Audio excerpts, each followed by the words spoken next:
Well, good day, folks, and welcome to another edition of Lumberjack Logic. I'm your host, Neil Johnson, excited to be with you and share this massive, smashing win. I know it's Democrats trying to save their lives, okay? But it's still a win because this would have been horrendous. As I get into the news real quick, I just want to remind you, MyPillow. MyPillow.com. Enter promo code Lumberjack. Save up to 66% at checkout. Get one of these travel pillows. I take it elk hunting with me. But the biggest news on that, my son Jacob, he's only 8. He will tell you. He told me he has better dreams sleeping on a MyPillow. I kid you not. And Jacob is straight up. All right. So anyways, Lumberjack. Promo code Lumberjack at checkout. MyPillow.com. All right. So here we go. 5 Senate Democrats reportedly opposed to Biden banking nominee. She's not getting in, folks. Okay, this out of the Hill. 5 Senate Democrats have said they will oppose Biden's nominee to the head of the Office of the Comptroller of the Currency, Saul Amarova, Axios reported. Now, a lot of you maybe haven't been following this. I mean, what is the Office of the Comptroller of the Currency? We're going to get into that and a little bit of her background and why this is such a big deal. Smash that like if you can too on this stream, or this it's not a stream of the video, but 3 Democratic members of the Senate Banking Committee. This is big. 3 members of the Banking Committee. John Tester, he's from Montana. You think he's worried about losing his seat? Mark Warner from Virginia. Do you think after seeing what happened in Virginia, he might be a little scared? And Kirsten Sinema. Well, yes, Arizona's on to the game there. Reportedly told the panel chairman, Senator Sherrod Brown, Democrat from Ohio, he's awful, in a call on Wednesday, they would not support her nomination. According to Axios, Senators John Hickenlooper of Colorado, and they're fully aware and on and awake out in Colorado. Hickenlooper may be going down. And Mark Kelly from Arizona also opposed the nomination. Without the backing of the Democrats, it would be nearly impossible for Amarova to get this. It's not going to happen. The White House, oddly enough, is continuing to strongly support her historic nomination. Oh, yes. Saul Amarova is eminently qualified for this position, the official added. She has been treated unfairly since the nomination with unacceptable red baiting from Republicans, like it's the McCarthy era. Oh yes, they're all in on McCarthy Trumpism now. This is what they're going. It's watch their words. They're all going to go about the same thing. This is what they do. They parade around on these news shows, using the same exact things. Anyhow, had to stretch there. Senate Republicans have gone after Amarova, who was raised in the former Soviet Republic of Kazakhstan, for a past paper she wrote while at Moscow State University, saying it raised questions about her support for capitalism. No crap, okay? She wants to nationalize the banking system, put in place price controls, create a command and control economy where the government basically is in control and allocates resources explicitly, instead of free men and women making their own decisions about the goods and services they want to buy and sell in an open market. Okay? Now, if you guys, on the history of Thanksgiving, I was reading this. It was so awesome. I read Rush's History of Thanksgiving piece. And when you go back there, during, we had, as they came over on the Mayflower, they initially started with communal farming, communal living. And then it all changed when William Bradford gave them each their own plot of land to manage themselves, and production vastly increased. People will always work harder for themselves. It is intrinsic to human nature. We should all understand that. Capitalism is the greatest form of government ever devised, or enterprise. I mean, a free enterprise system. I mean, how we are able to go out and work for ourselves. It's huge. I mean, don't ever give up capitalism. Don't ever buy into the lie, okay? Other Republicans called Amarova comrade while she was questioned. That's right. Okay, now here we go. Out of our good old friends at MSNBC, this is so funny. Saul Amarova, Biden's comptroller nominee, is no secret communist. That's right, MSNBC, because she's been out in the open about it, you morons. Anyways, here's Elizabeth Warren. Joe McCarthy meets Trumpism. See, they're on it again. Warren blasts GOP tactics to block another Biden nomination. The Cold War, this is out of MSNBC, I have to, this is too funny. The Cold War ended 30 years ago, but you'd be hard-pressed to know that watching Saul Amarova's confirmation hearing Thursday.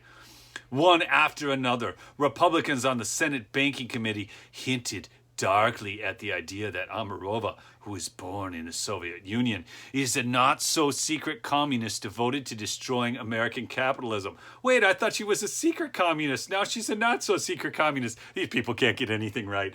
The truth is that Amarova, President Joe Biden's nominee to be comptroller of the currency, has no interest in reviving the USSR. No, she just wants to turn us into it.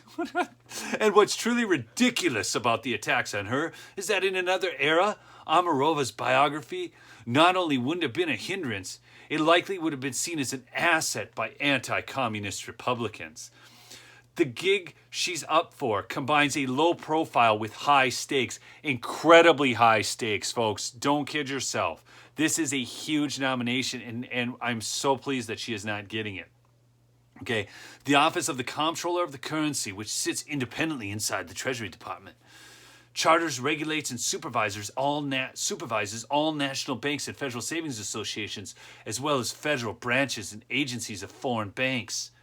If she is confirmed, Amarova would have been the top regulator of the biggest banks in the country in their combined $14.9 trillion in assets, folks.